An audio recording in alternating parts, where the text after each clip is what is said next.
Hi Andy, I'm Dr. Sandeep, MD Physician, Hyderabad. Today మనం headache గురించి మాట్లాడుకుందాం. హెడేక్ ఎందుకు వస్తుంది? హెడేక్ వచ్చినప్పుడు ఏమైనా కారణాలు ఉంటాయా?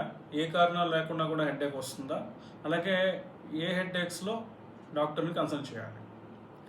సో హెడేక్ ఎందుకు వస్తుందంటే మన తలలో ఉండే బ్లడ్ వెజల్స్ అంటే రక్తనాళాలు కానీ పొరల్లో కానీ నాసిసెప్టర్స్ అనే పెయిన్ రిసెప్టర్స్ ఉంటాయి.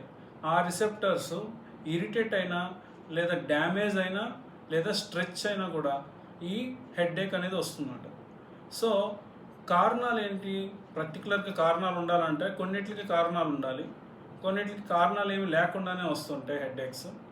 సో ఏమేమి కారణాలు అంటే ఇప్పుడు స్లీప్ 8 అవర్స్ సరిగా లేకపోయినా, లేదా ఎక్కువ వాటర్ సరిగ్గా తాకపోయినా, డిహైడ్రేషన్ ఉన్నా, అలసిపోయినా, అజీర్తి ఉన్నా, లేదంటే హార్మోనల్ చేంజెస్ వల్ల అంటే మెన్సెస్లో వచ్చే హెడేక్స్ మెన్సెస్ అయిపోయిన వెంటనే తగ్గిపోతాయి. సో అలాగే ఫుడ్ ఎక్కువ కాఫీలు తాగేవాళ్ళు, ఆల్కహాల్ తీసుకునే వాళ్ళకి వస్తుంటాయి. ఇవి కాకుండా ఇప్పుడు షుగర్ పేషెంట్స్, బీపీ పేషెంట్స్లో కూడా వస్తుంటాయి.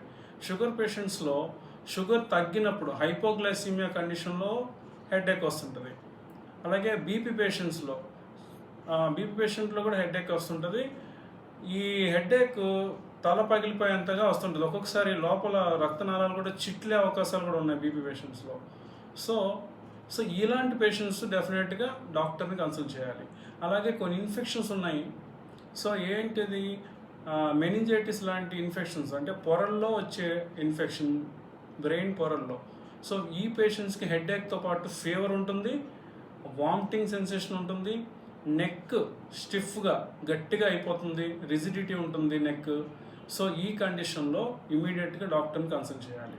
అలాగే కొంతమంది పేషెంట్స్లో కళ్ళు రెడ్గా అయిపోయి పెయిన్తో వాళ్ళకి కంటి చూపుల్లో మార్పులు కూడా వస్తుంటాయి. సో ఇలాంటి పేషెంట్స్లో ఫిట్స్ కూడా వచ్చే అవకాశాలు ఉంటాయి. అలాగే సడన్గా వాళ్ళ కాళ్ళు చేతులు మాట పడిపోతుంటుంది. సో ఇలాంటి పేషెంట్స్కి మనం